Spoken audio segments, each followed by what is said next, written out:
Faces of Autism. Messages from Autism Advocates Around the United States. Written by Lisa Aguirre. Narrated by Jessica Caruso. Faces of Autism is a compilation of first-hand perspectives from autism advocates around the United States, interviewed by Lisa Aguirre. Through these heartfelt messages, you will learn about the challenges, strengths, heartbreaks, and triumphs on the autism journey and come to understand just how vast and multifaceted the spectrum is.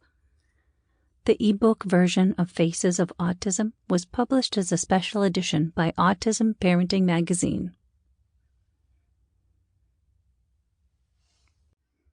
Temple Grandin, Colorado. Oral interview.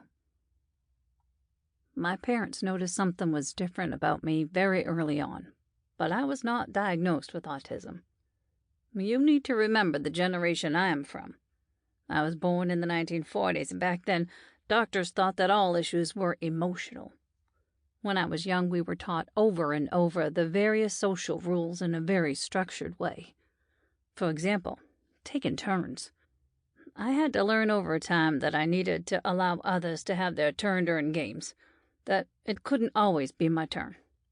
I learned this because we had a lot of time for recess and games with other kids. I don't know if I would have learned this as a kid today, where there isn't as much time allotted for these things. Also, kids back then had jobs like paper routes, so they learned how to work. They learned how to be on time and stick with it.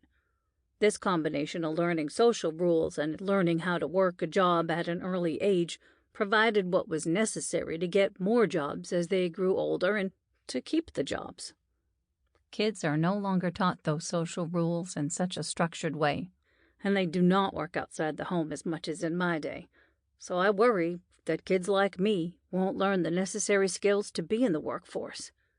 It is so important for kids to learn how to work outside of the home. I do a lot of presentations at conferences speaking on autism, and I get to meet a lot of people.